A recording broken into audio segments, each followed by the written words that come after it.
ઘણા આવે મને એમ કે હકાભાઈ અમે બહુ દુઃખી છીએ, એટલે હું આમ કે ને કમ્પેરિઝન કરું કે ક્યાંયથી દુઃખી ભાઈ. પહેલાંના રાજા મહારાજાઓ હતા કે કેટલા ભજનમાં ગાય, 9 લાખ હાથી ઝૂલે, 18 લાખ ઘોડા ને આવું બધું હતું હતું ને. હા બોલતા રહેજો ને કે બંધ કરી દે એમ. છતાંય રાજાના ગમા ભાદરવા મહિનાનો તાપ પડ્યો હોય ને ત્યાં 2 જણા અડધી ઊંઘમાં હલતા હલતા એમનો પવન નાખતા. ખબર છે ને? નાખતા. અને આજ તમે કદાચ બસ સ્ટેન્ડે આવીને ઘરે જઈને સ્વિચ પાડો ને ત્યાં તરત કાં તો એસી હોય તો રૂમ ઠંડો અને કાં તો પંખો ચાલુ. તો રાજા કરતા જિંદગી ભગવાન તમને હારી જીવાડે. ભલામણા જીવાડે છે કે ન જીવાડતા? તો પછી એ સપના જોવો છો એની માટે ટિફિન લઈને દોડવાનું ચાલુ કરી નાખો, કોકના ગળામાં ગાળિયા ના નાખશો ભાઈ. ગમે ત્યાં જઈશો ને કોઈ ભૂવો ભગત, કારણ કે એ એનું તપ છે, એનું ભજન છે. જો આપણા ઘરમાં નમાલો દીકરો પાક્યો હોય ને બાપાને કદાચ 50 વીઘા જમીન હોય તો એમાં એક શેઢો હોય જમીન નથી હાલતો કે આ હાળો પીવામાં કાઢી નાખશે, તો જે સાધુ મહાત્મા ભગત કે ભુવાએ જો ભેગું કર્યું હોય એને ના ખબર હોય કે તમે કેટલી જગ્યાએ હળિયું કાઢીને આવ્યા છો ભાઈ. મેળ આવે એમ ભગવાને કોઈને દુઃખ ના આપ્યું ભાઈ. આ તો દુઃખી તો આપણે બીજાનું સુખ જોઈને છીએ.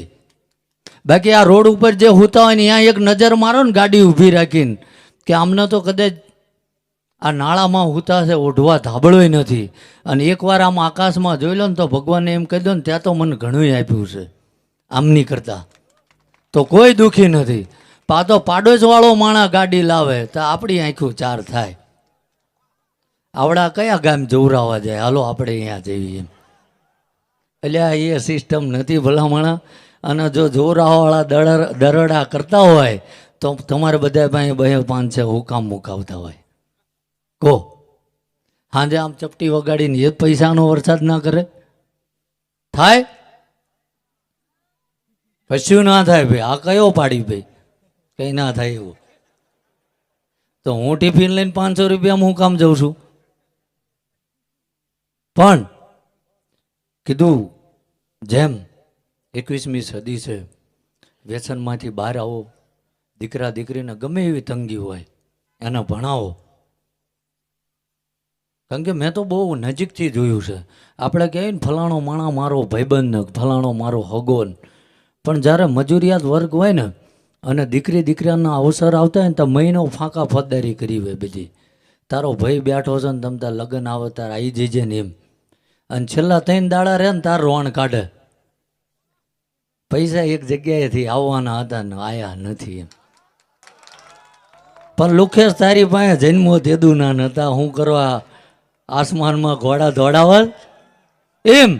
કોઈના ઉપર ડિપેન્ડ થઈને જીવવું નહીં. કે જગતને જે આપ્યું છે ને બધાને ભગવાને જો 2 હાથ આપ્યા છે. અને હું તો ઘણું જોઉં કે જેને હાથે નથી આપ્યા ને એ સરસ ચિત્રો બનાવવા જોજો. તો એનો હુનર કેટલો, એનું ડેરિંગ કેટલું, એનું આત્મવિશ્વાસ કેટલો કે ભલે મને ભગવાને હાથ ન આપ્યા, હું પગથી મહેનત આપું. અને હું તો આ બધો બહુ તર્ક વિતર્ક કરવા વાળો હું ભાઈ. સમજાય ને? ચમનું સમજાય કહો હાલો. કશું સમજાતું ન હાયા હા જીકો હો હારે બનાવતા નહીં મને. હા એમ કે હું તો મારો ધર્મ એવું શીખવાડે, મારો ઠાકર એવું શીખવાડે છે કે જો કદાચ તમને કોઈ એમ કે ને કે આમ કરાય આમ કરાય, તો મારો રામ એવું કહે છે કે જે આવે હકાભા કહે છે ને મેળ પડે ખાળિયા ખોદો, પણ જો દાડો ઉગે અને 2 હાથ પગ ભગવાને આપ્યા છે અને મહેનત મજૂરી કરવા ના જાય ને તો એની જેવો મહાન પાપી કોઈ નથી ભાઈ.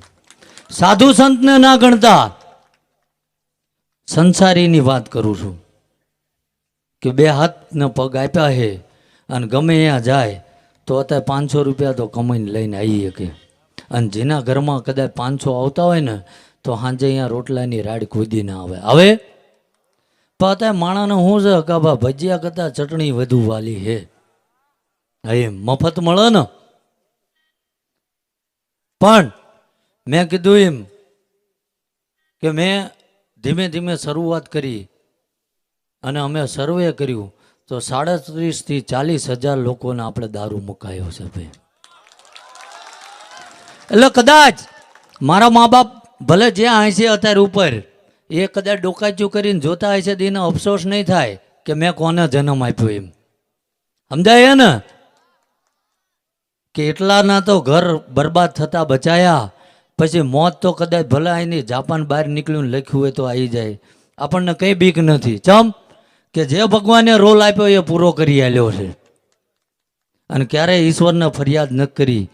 કે હું એમ જ કહું છું કે જો જે ધર્મમાં માનતો હોય અને કદાચ ગરીબાઈ આંટો ખાઈ જઈ હોય અને કદાચ એના ઘડિયાએ કદાચ દેવના પાપ કર્યા હોય, તોય જો સારી જગ્યાએ બેઠો હોય અને કદાચ 2 હાથ ઊંચા કરીને જય બોલ્યો હોય ને, અને જો મારું પુણ્ય તારા ખાતામાં જમા પડ્યું હોય તો મને તો ત્યાં આંગળી ઝાલી છે, હું તો તરી જ જઈશ.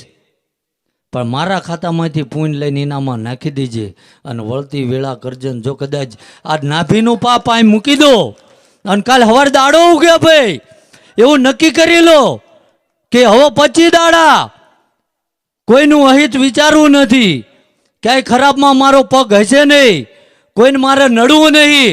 અને જો 26મો દાડો થાય ને મારો ઠાકર ઘોડે પલાણ ના નાખે તો ભૂવા પાણી બંધ કરી દો. પણ જે પરમાત્માએ તમને બનાવ્યા છે એને બધો ખ્યાલ છે કે અંદરથી તમે કેવા છો. સમજાય છે ને? કારણ કે આ બધાને તો મારો અનુભવ છે. આમ દરવાજામાં પગ મૂકી દે તાર હું કહી દઉં કે આ રહ્યો એ આ પૂછવા આવ્યો હોય ભાઈ. ચમ કે આ ધરતી ઉપર કંઈક કરીને જાય, અને જે કંઈક કરીને જાય ને એને દુનિયા યાદ રાખે. હમણાં હકાભાઈ યાદ કર્યું ને, 7મી પેઢીએ આપણા દીકરાએ આપણને હરાજ નહીં નાખે. અને મને તો એવું જ લાગે હવે કદાચ ગણતરીના 20-25 દાડામાં કદાચ હકાભા હવે પાંજરામાં કાગડો લઈને ના આવે સારું, આને ખવડાવી દો એક બસકું એમ. ટેકનોલોજી વાળો યુગ છે ભાઈ. એટલે હવે સમયનો અભાવ છે અને કદાચ જે કંઈ કલાકારો બાકી રહ્યા છે એને કદાચ સાંભળવા ના રોકો. કારણ કે કાલ મારા પાસે બેઠક ચાલુ થઈ છે, એટલે 2.5 દિવસ સતત બેસવાનું છે, રાત ને દાડો. એટલે સમયનો અભાવ છે. પણ કદાચ પેલું કહે છે ને, રહી જિંદગી તો ફિર મિલેંગે એમ. હા એમ કદાચ હું તો કહું છું સરસ્વતી આમને કાયમ એવો સૂર આપે અને એમના સ્વરેથી જે વાણી નીકળે એ આપણને પીરસતા રહે. સમજાય હે? તો આટલી હા ના હોય બે. હા એમ વાંકારો ભલામણા હું કામ મોરો કરવો હોય, જે ના કરે એને એના પાડોશ વાળાના હમ છે. હા એમ કે મરવાની કેવી બીક લાગે. આ બધી તમારી પાસેથી શીખ્યો હો હું. હા એમ એટલે સમયનો અભાવ છે, જવું છે. અને હજુ મને એવું લાગે ઊભું થતાં થતાં ગાળિયું એકાદું ગળામાં નાખશે. હા એમ આ બાજુ આવ્યો છું એમ કે હવે 20 કિલોમીટર હાટું હું કામ જવું એમ. સમજાય છે ને? પણ સરસ મજાની આપણે ભગવાનને બધાને હું માનું છું. અને 2 હાથ ઊંચા કરીને ફરીથી જય બોલાવવાની છે.